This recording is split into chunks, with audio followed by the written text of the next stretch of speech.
You're listening to this podcast, so I know you've got a curious mind. Here's a helpful fact you may not know yet. Drivers who switch and save with Progressive save over $900 on average. Pop over to Progressive.com, answer some questions, and you'll get a quick quote with discounts that are easy to come by. In fact, 99% of their auto customers earn at least one discount. Visit Progressive.com and see if you can enjoy a little cash back. Progressive Casualty Insurance Company and Affiliates. National average 12-month savings of $946 by new customers surveyed who saved with Progressive between June 2024 and May 2025. Potential savings will vary.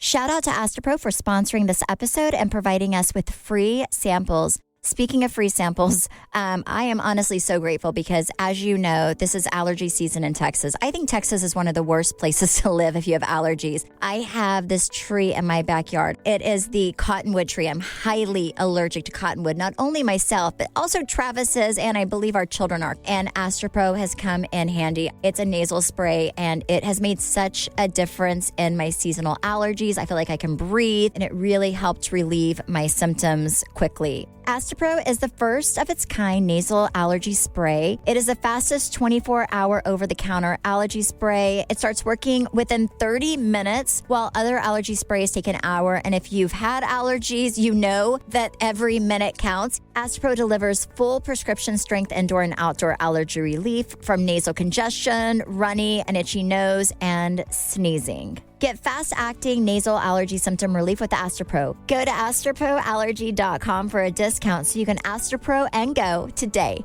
ASTEPRO allergy.com. Astropro and go. Use as directed for relief of nasal congestion, runny nose, sneezing, and itchy nose due to allergies.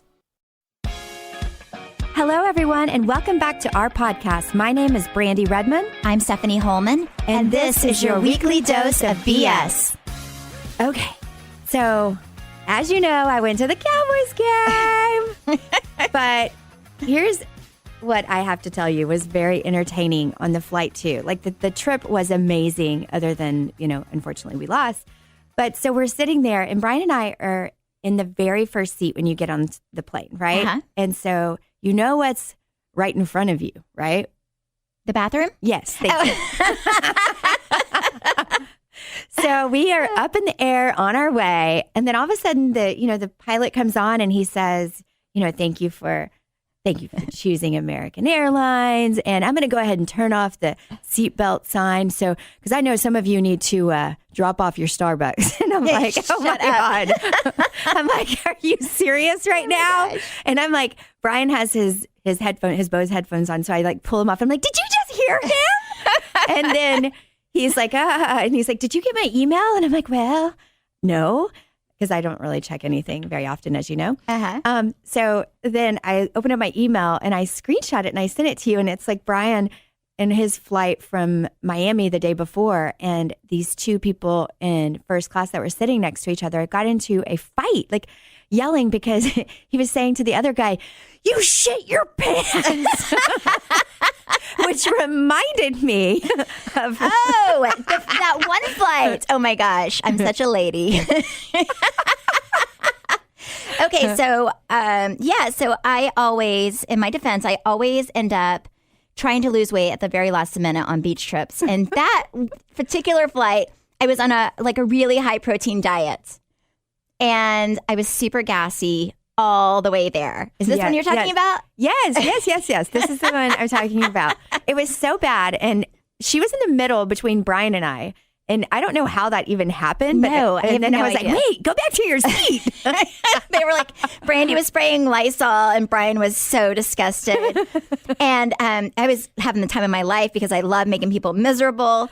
And do you remember there were two old ladies sitting in front of us? Yes. And one of the old ladies looked to the other one and she was like, Helen, are you okay, dear? And Helen was like, I think so. Anyways, Helen totally claimed my fart. She totally did. And we were laughing. Oh my gosh. I mean, it did make it more enjoyable. Like it was like so funny. She's like, whoa, Helen. like blowing. It was amazing. Oh my gosh. That's one of my favorite stories ever. You're welcome, Brian. Oh, thank you, Brandi. I needed that.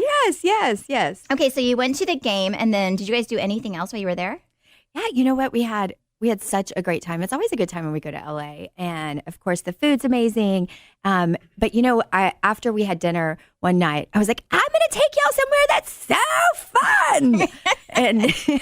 and first of all, we went with some friends that had never been, actually, my friend's husband had never been to Malibu before or LA, basically. And so it was like the ongoing thing when Brian was trying to, it's going to be rainy. We're not going to go here. And he was like, no, let's go somewhere like that. You can go in Austin or Dallas. That's fine. Let's not go anywhere on the beach. Nope. And it was just funny because, he just really wanted to see it. And I have to tell you, like when he saw the Hollywood Hills sign for the first time, he was like a kid in a candy store, like, yes, Brian? Yes. No, or the other guy. I was like, wait, Brian's seen this before. Yeah, no, Jeffrey. Yes, okay. Yeah, like he was so cute. So after dinner, and I'm like, yeah, we're going here. We're going to go take him to the Abbey. And so I love the Abbey. I love the Abbey too. But they have no idea what to expect because, I just say it's so much fun. They play great music, lots of fun company around us. So we show up. And we get through the gate. And Brian is like, what the where are we? Oh my God. And I'm like, you have to get on stage. You dance like you've never danced before. Did he do it? No. He was like so uncomfortable. Oh my gosh. Okay, so for those people listening who don't know what the Abbey is, which are very far and few between, I'm sure, tell everyone what the Abbey is. Well, I mean, anyone can go. Anyone can go, but there are I think there are females up there too, but they are on stage in their underwear, like little bitty underwear. Oh, you know what? That's like that one place that we used to take the boys to by my old house. Yes. But it was just something that they didn't expect. We did. We used to. What is that place called? Zippers. If you live in Dallas, go to Zippers. Oh my gosh, yes. It is a male. It's a male strip club. It is. It's a gay male strip club. It's amazing. Is it still there? It is. It is still there. Well, remember they had the piano, and I would go up to the piano. And that was the place across the street that we got kicked out of. Never mind. We thought it was because we were not lesbians. Brandi and I were hammered. We went to Zippers. We used to drag our husbands like they were like, what the heck? We would go. Remember, we would drag them into Zippers because we wanted to go there, and we would go there and have drinks and give money to the men. And it's like a men's strip club for gay men. And do you remember we got in trouble because we were up at the stripping station too long, and they said we only had a 2-minute time link that we could spend up there because all the other guys were getting mad at us. Oh yeah. And then we went across the street, and I forget what the place is called. We got kicked out because we got on stage with the performers. I know. I thought it was we thought it was because we weren't gay. They were. We're like, we are lesbians. So then we were trying to prove to them that we were lesbians, which was very special. Yes. And that Brian and Travis were the other couple with us. Good times. But no, it was just really fun because I love it whenever I can shock Brian. Yes. Oh my God. I wish I was there. That's hysterical. I know. I wish you were there too. Oh my gosh. But yeah. And then we went over to Sir. Uh-huh. I met James Kennedy there. So yeah. And he was lovely. Was he lovely? I was going to ask how he is. I've never met him. He was very sweet. Yeah. Very lovely. My life is much more boring than yours. I just stayed in town. So Trey and I decided to do the Master Cleanse because we were training together, and for some reason it came up, and I was like, oh my gosh, we are going to do this Master Cleanse because we both eat way too much cheese and fried food. So we went, bought all this stuff for the Master Cleanse, went to my house, made it, and then it really didn't taste good. So 3 drinks in, I'm like, okay, here they have a Master Cleanse drink at Whole Foods. Why don't you go grab us some of those and we can test and see which one's the best. So he did that. Well, it was miserable because it's hard not to eat all day whenever you're used to eating all day, every day. And Trey called me that night and he was like, hey, I'm dying. I'm just seeing how you are. And I'm like, I'm so hungry. He's like, me too. I just don't know what to do. So miserable day. The next day we go to Equinox to work out together. And on the way home, well, first of all, while we're there with the girl that I talked about in our last podcast, the one that was kind of got around a lot. Oh my God. So I'm sitting there. This really adorable girl comes up to us and she's like, hey, I'm listening to your podcast. And I'm like, oh, which one are you listening to? She was listening to it at that moment. And then she looked at the girl I was talking about and she was like, oh, the one that you're in. Oh, no. Yeah. No. So she totally knew who she was. It was very funny. I was crying, laughing. So that happened, which I wanted to share. But anyway, so on the way home, still no food, and I worked out, so I'm super miserable. Trey looks at me and he's like, so have you cheated at all during this cleanse? By the way, it's only been like maybe 30 hours. And I was like, no, I've been so good. I'm starving, but I've not had anything to eat. And then he was like, oh, well, I did. When I was at Whole Foods, I ate all the sushi. Like they had like all the sushi you could try. And he was like, I ate a bunch of sushi. He ate all the sushi samples. And I was like, first of all, you're like, oh, a free meal. That is so wrong. That's like somebody else I know. Yeah, right? He's like, he ate all the samples, which would not be that bad. But I'm thinking, and I'm like, it was after he brought the new drink home to me from Whole Foods. After that, he called me asking me how hungry I was and talking about how starving he was because he had not eaten all day. Trey! Did he cheat on our cleanse? But he called me knowing that he had eaten a handful of sushi to see how miserable I was. Wait, in my defense, you don't ever send a hungry person to the grocery store. So I went to Whole Foods and I had to pass like the pizzas and like everything. You have the like prepared section. I passed all of that to get to the juices. And then I collect the juice and I'm walking out and there's this tray of like sample sushi. And I ate like maybe 12 or 15 pieces. I looked like a homeless person, like having my first meal in a week. I ate every single piece. That's amazing. I felt Were they bad. looking at you like... I didn't care. I was so hungry. I hadn't eaten all day. But he knows that I am sitting there Yes. starving. Did you leave at least $1 on the No. tray after you finished? And so in my mind, I was like, this didn't count because I didn't pay for it. But then I felt bad and I was like, okay, well, I have to keep up appearances. So I called her and I was like, I'm starving. And she's like, me too. My kids just had McDonald's. Like, oh, poor you. Meanwhile, I'm like still like digesting my sushi. Yeah. But that was my only cheat meal. But that juice So is rude. disgusting. You're such a cheater. So rude. Yeah, that is the thing. Yeah, I'm sitting there starving, and then he calls me to check up on me after he devours an entire. I mean, that's like 3 rolls of sushi, pretty much, if you go to a restaurant. Yes. Oh my so God. he At could least not I make was it. honest eventually. Well, I did a new workout last week on Thursday. And let me just tell you that the next day, I was so sore.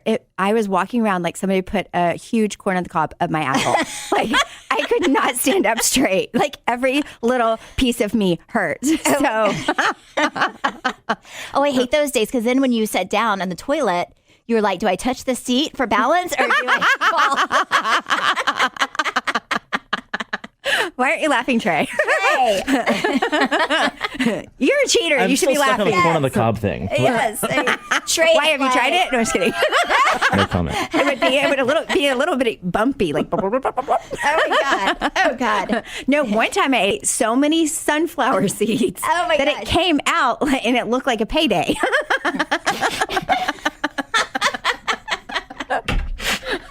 Did you just spit your tea out?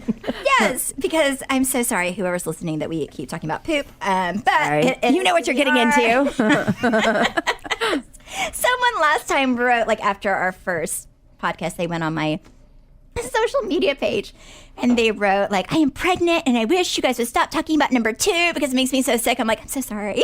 You're like, what? You may want to wait to listen until after you have that baby. Oh my gosh. Oh my goodness. Then the other thing I did this weekend, which is actually really depressing, is I watched that Surviving R. Kelly because I keep hearing so many things about it all over the internet. And I watched it and it's horrifying. I know you've not watched it yet, right? Even though I said you should totally watch this. I know. I didn't have time. It's so crazy. And Trey actually told me to watch it.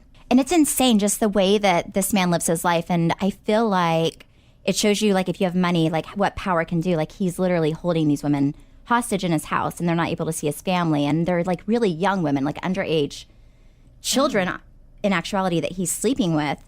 Oh my God. And it's horrible. And it just kind of reminded me that, like, you know, as a parent, I don't have girls, but you have to like really know where your children are and just be very careful because, I mean, these like girls just snuck out of the house all the time to be with him. And they're like 13, 14, 15, like young. Babies. And I know you're kind of the same as me. Like, I always pay attention on who's babysitting our kids, who we have around the house. And my parents always did. I remember growing up, my mom and dad would always have like family babysit us, and occasionally somebody from the church, but it was very trusted people. And I had friends who had these like cool babysitters, like these really hip high school girls, and I was so jealous. But then I met my husband, and we're dating, and Travis's family was very much more relaxed. His mom was a single mom, and she would let just like kind of anybody babysit, I guess. And he was babysat, true story, by the I-5 killer in Oregon while he was on his killing spree up and down the coast. Yeah. So it just kind of shows you. And I guess he got caught. He was killing while he was babysitting Travis and his sister. And I guess he got caught kind of during that time, which is insane. Yeah. Insane. Wait, so he would babysit Travis and then go kill somebody? So Travis's mom was dating, I guess, somebody, like, I guess one of the coaches from, I think it was Oregon State or something, wherever that guy went to school she was dating one of the coaches. And he would have some of the guys that plays football watch, Travis and his sister while they went on dates. And it was another guy, and then this guy, I forget his name, but he was the I-5 killer. And so he would come watch Travis and his sister while his mom would go on dates with this guy, thinking this was like a normal, college football player, like thought this guy was like had his act together. At the same time, he is like, I think he killed like 30 something people. There's a Lifetime movie about this man. I'm like, your babysitter is famous in a really bad way. Yeah, that's really scary. So it's just nuts. So it just kind of reminded me of like, I don't know, just like how you never know if your kids are truly safe. Right. It's crazy. Okay, well, let's go to a lighter note and let's talk about some of y'all's BS. We are so glad that Tammy and Travis are safe. I am telling you, yes. Praise Jesus. We're about to read some of your BS that's going on in your life. So here is what you had to say. Brandi and Stephanie, I have a few close girlfriends that I have grown up with. We all went to college together, graduated, and have started our journey into adulthood. Most of us have well-paying jobs, enjoy going out on the weekends, and taking girls' trips. One of our friends did not get a great job right out of college and is struggling to find her way. Every weekend, it seems like someone is picking up the tab for her, which we don't mind, but it's the point to where she almost expects it now. We are trying to plan a trip to Mexico this summer, and we know that she can't afford to go, so we all feel bad, but we also don't want to foot her bill. How do we tell her that we're going without her? Ouch. Well, if they were as fun as Stephanie, I would pay for her to go. So, yes, but that is some BS. Okay, well, I will say, I feel like I was that friend at one point.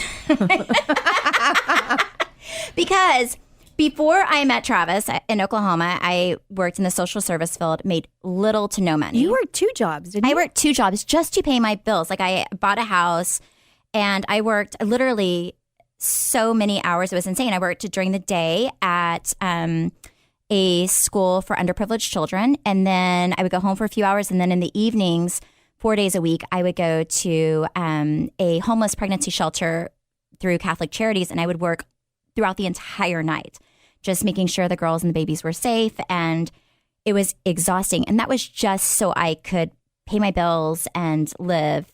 Yeah. So what Stephanie is saying is she should, instead of going out, get that second job at night. Yes. But I feel like, but I remember being so stressed out. I remember going to the grocery store and like literally using my calculator to make sure I had enough money for my food, because I didn't have money left over. My parents were not in a position at that time where they could just support me.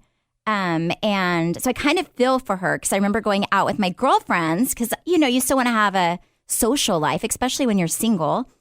And, I didn't have a lot of money for drinks. I remember like holding that one drink that I bought and then just pretending like I wasn't thirsty. Yeah. You know what?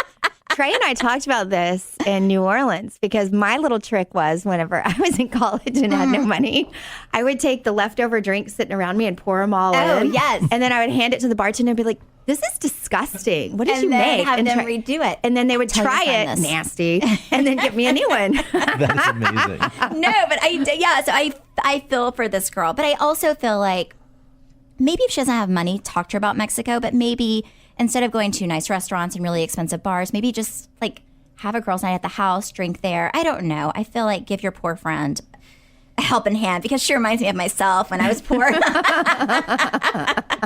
I remember, okay, you're going to know this story.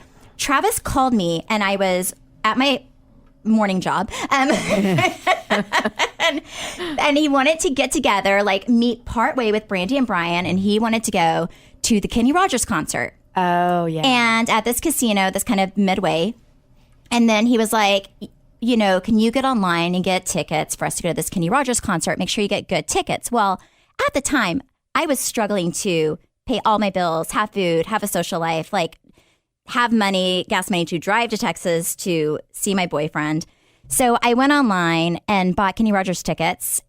They were like almost like, I think they were like $340 for 4 tickets, right? Because Travis asked me to get them. Well, he never paid me back. And I hate Kenny Rogers. You should have told me. I would have paid you. No, he was supposed to pay, but I didn't. I felt so bad asking him because he always took care of everything. But I was like... Did he pay for that fish pillow? He did pay for the fish pillow. But yes, Brandi and everyone always... Okay, tell them about the fish pillow. He did pay for that, but he never paid me back for the tickets. And I remember going to work and I was like, oh, shit. Stephanie booked us also a bed and breakfast in the middle of Oklahoma somewhere. And we literally like just were walking into somebody's house and they were like, oh, here's our kids' room. Just stay in here. It was like 2 double beds and like With they had fish pillows. Yes. You know, I was a baller on a budget. You felt really uncomfortable. You're like, I'm out of town, but we are not getting it on because I feel like really uncomfortable because I'm pretty sure kids sleep here when Oh my gosh. they're not here. Okay, I totally dropped the ball. But yeah, so for me... I am sorry that she's like that, but maybe one day she'll be able to buy you guys food. So you're saying invest in the poor friend. Invest in your poor friend. I don't know. Maybe not invest to take her to Mexico, but just be kind and realize that like sometimes people have jobs that they love. Like I did my job because I loved it, not because I made a lot of money. My girlfriends had jobs that sometimes they didn't love, but they made a lot more money than me. But I don't know, just be like, I feel like always be aware of, I feel like you still do that. And I do too. Like I have friends that I would never, that I go to places that I know that they can afford and that won't stress them out, even on vacations. Right. And it's okay to go out to eat with them to Taco Bell. Just scrounge up that Yes, money. right? I love Taco Bell. All right, Brandi and Stephanie, I'm a 38-year-old mom of 2 girls, 4 and 7, with a husband that travels all the time. Recently, my husband and I have been having issues and decided to separate and reevaluate our relationship.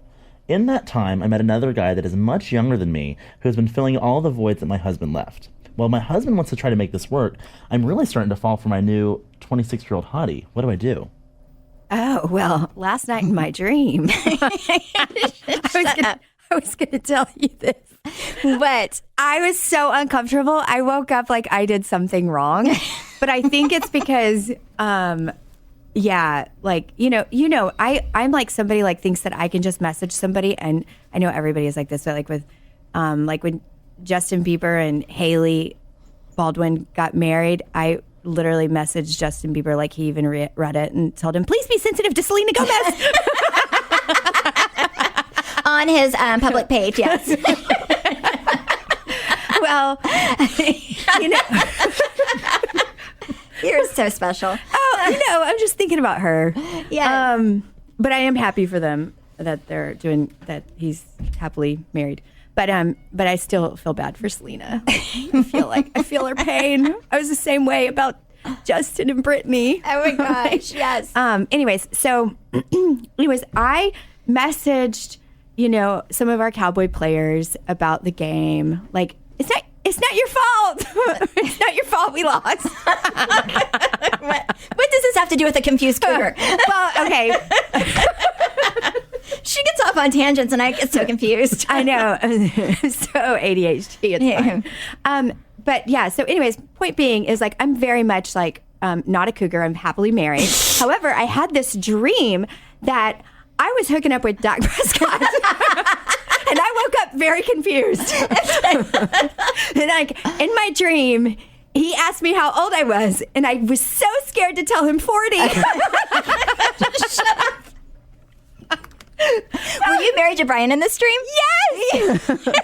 Yes, I was married to Brian, and but somehow trying to navigate getting through these 2 relationships. I've had kind of the same dream, but like it was Brad Pitt and Travis, and I did not feel too guilty. I was like, listen, babe, like you have to give me a little bit of grace. Oh my gosh. Well, that is real special. It is very special. So, I don't know. Go ahead with your actual advice. I love Brandi. It means she says everything but what the answer but answers the question. Okay, and now I'm like so confused about it. And I'm just thinking about Dak Prescott and okay. So you're married. Okay, so is she still married? Yes. They've been having issues. They're separated but still married, and she's met a 26-year-old hottie, and she's starting to have feelings for him. Think about this. Do you want to have kids again? You're ridiculous. She's obviously delirious. Okay, so I feel like if you think about every relationship you've had, right? I feel like in the beginning it's always new and it's exciting, and you're getting to explore each other, and it's always like it's a honeymoon phase, right? In every relationship in the beginning. And if it's not, you need to definitely peace out real early because that's the way relationships are. And I feel like it's because you're both giving each other everything. Like you're very considerate, and you're meeting each other's needs, and you're going out of your way to meet each other's needs. And then I feel like in relationships, people get very comfortable, and then they get married and they're very, very comfortable. But what I'm saying is sometimes instead of thinking that the grass is greener, just water your own grass and see what happens. Because obviously this relationship is working out with this other person, and think about how you're treating this person compared to how you're treating your husband. Because I do feel like you can only really focus on yourself in a marriage, in a relationship, and maybe put a little bit more effort into your marriage and see what happens. Give it 2 months and say, for 2 months, I am going to, no matter what happens, I am going to put him first and give it everything I can. And if it doesn't work out, then I know that I did everything I can to make this relationship work. And I can go out of this marriage with a clear head and conscience, knowing that I put 1,000,000% of my effort into the marriage. That's my advice. Because if not, if you're just leaving one relationship for another, and it's fun right now, trust me, this 26-year-old is going to become really annoying. And the same thing's going to happen because I feel like in life, you tend to date and marry people who are 5% more or less healthy than you. So work on yourself, get healthy, and then you'll expect more, and more will be given to you, because a healthy person does not stay in a relationship with an unhealthy person. It does not happen. Because if you're healthy and secure in yourself and you're with somebody who's not, then you, being a healthy person, will be like, okay, this is not working out. I deserve more. So be healthy, figure out, give 100% in your relationship and really work on yourself. That way you're not doing the same thing over and over and over again and spinning your wheels in relationships. Different guys, same problems. Amen. Yeah, what she said. Brandi and Stephanie, I have a few coworkers that are all very cliquey. I have tried to be nice, but we are all very obviously just blowing smoke up each other's butts. How do you deal with fake friends in the workplace? Well, just kidding. Shut up. No comment. Oh my gosh.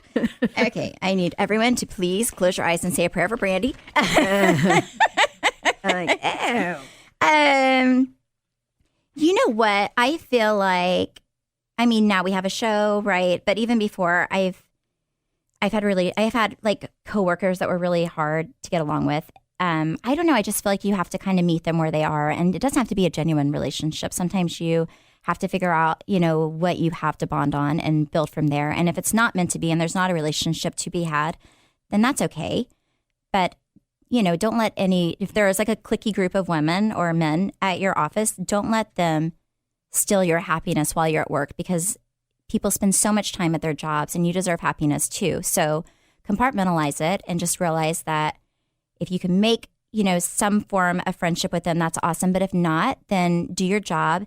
Be as happy as you can be, but don't let them ruin your workplace environment, because you spend so much time there and it's not fair, and don't ever give somebody that power. I agree. Brandi and Stephanie, I have been dating my boyfriend Ryan for 4 years, and we are very happy together. When we first started dating, he told me that he wasn't the marriage type, but I thought that was something he would grow out of. Recently, I've been talking about wanting to take our relationship to the next step, but he has no plans of proposing to me. What do I do? I think that's normal. A lot of guys want to do a surprise anyways, and I think it's like when you put that extra pressure on him, it's really unhealthy for the relationship. I do feel like the proposal should be a surprise.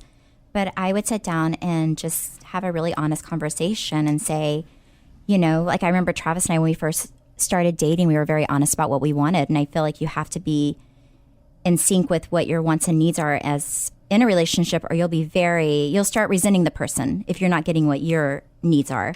So I would just tell him, we've been together 4 years and this is what I want. And can you commit to this? Can you give me this? If not, then we've had a wonderful 4 years. And if so, I'd like to stick it out and see this through. But just make sure you're not spending, a decade spinning your wheels and not getting what you want out of life. Because if you want children and you want marriage and he's not ever going to give you that, then one day you're going to wake up and feel like you've wasted a big part of your life. And that's not fair.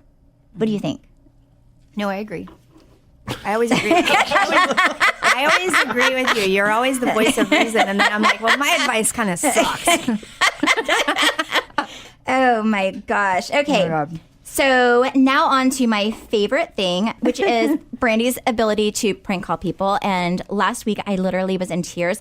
True story. I called my mom a few days ago, and she was like laughing when she picked up the phone. And I was like, what are you doing? And she said, I'm listening to Brandi's prank call. She was right whenever you asked the doctor if you wanted to buy the scissors to cut the umbilical cord. And she was like, I am in tears laughing. This is so funny. And she was like, she's so gifted. So thought I would tell you that before we start this. Oh, I love your mom. So are you ready? So we're going to prank call some of your friends. And you gave us some great ideas. In the future, if you'd like to do any prank call requests or any advice requests, then just send everything to our Instagram account, which is BS the Podcast, and we will perhaps use one of yours. The first person we have is Missy. She would like for us to prank call her mom, Colleen, and pretend that we are upper management for a telemarketing service. And we have been getting complaints that Colleen has been threatening our agents when they call. So I guess Missy said that Colleen, her mom, is very aggressive with telemarketers. Okay. Okay.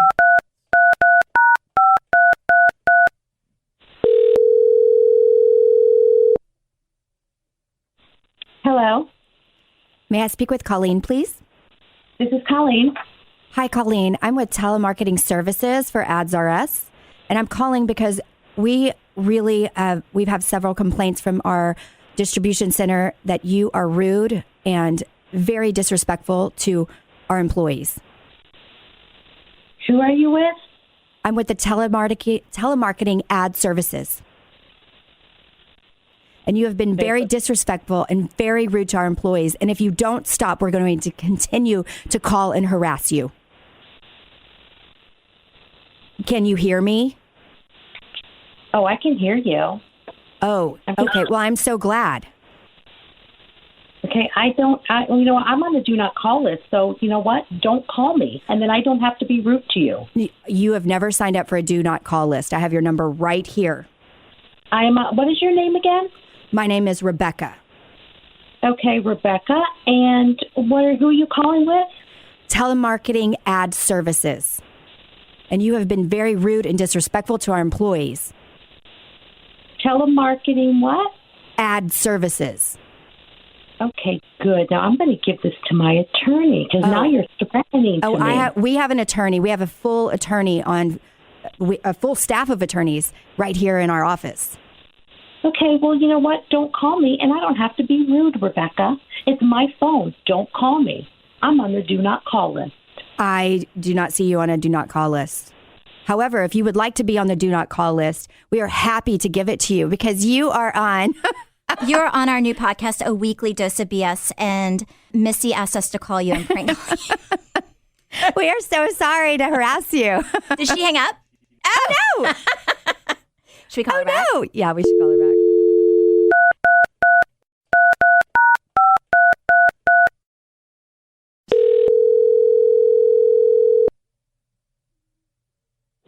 Hi, this is Colleen. Should we leave her a voicemail? Yeah. Okay.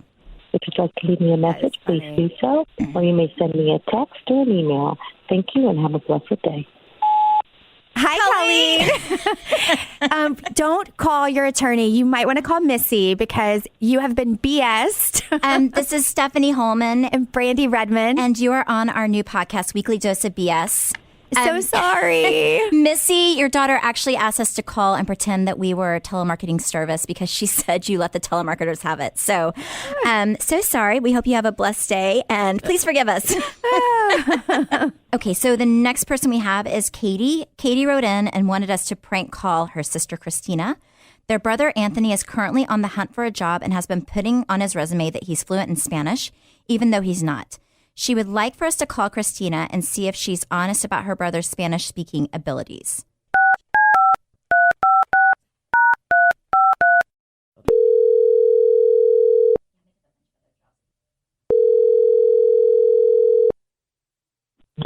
Hello.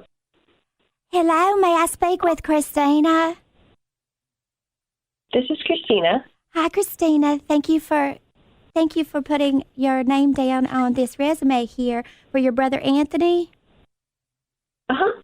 He's looking for a job with us, and he told me that he's fluent in Spanish, and I just wanted to check that. Yes, my mother is from Mexico. We grew up with her speaking Spanish in the house to us, and he has taken Spanish, I know, in school. Okay. For many years. So I don't know about. I just got back in town. I'm sorry. We've been I'm traveling. This is my birthday weekend, and I've been out of town traveling. What Happy is birthday. the position he? Thank you. What's the position he's applying for? Well, he's applied for in the janitorial department, and it's very, he's applying for a very upper position in it where he would be overseeing all the other janitors. And, on here, he also said that he was very advanced in computer technology.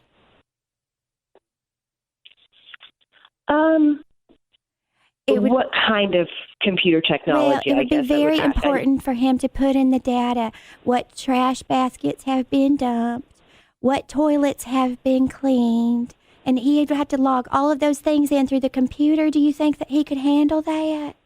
Oh, I would think so. He's, very proficient with a computer. Oh, okay. Well, also, we may add he said he has 10 years janitorial experience as well, and I just want to check on that.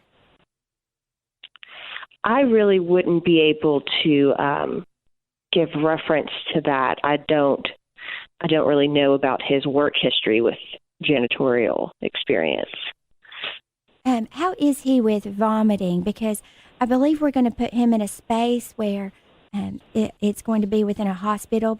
I think, that sounds awful, but I think he would be fine with doing that if he applied for the job. I'm sure he realizes what entailed. Yeah, and also he says he has assisted an OBGYN, and so he would need to be familiar with that as well, stepping in during the pap smears and things like that. Again, I'm honestly not sure. I did not. Well, if we have to train him on how to pull up the stirrups and how to pull the young ladies down or old ladies, put their feet up there, we're fine with that. But do you think he could handle that? I do think, he's very, equipped to be able to handle anything. I feel like if you could teach him something, he's, eager to learn, and he'll be. Oh, that's so good. Do you think that he realizes if he is to lie on his resume that there is jail time for that? Yeah, I would think so. Okay, well, that's good that we appreciate him applying, that we'll be calling him soon, because his sister Christina, okay, she gave him a good reference. Yeah, so make sure you pick up the phone and call him, because you have been BS'd, my friend. So, Katie. This is Stephanie Holman. I know exactly who you are. This is Brandi Redmond. Oh my gosh. My gosh, yes. I love you guys. We love you more. We love you. Oh my gosh. Sorry, it was a little You ridiculous. were so sweet. Y'all, I was like, I'm going to kill him. Why wouldn't he have told me that he did this? Oh my Oh my goodness, you are on. Hilarious. Oh, thank you, honey. You're on our new podcast, Weekly Dose of BS. And thank you for being such a good sport. I know. Thank you so much. I cannot believe I did not recognize y'all's voice. You're so welcome. Thank you so much. You have the best day, sweetie. Thank you.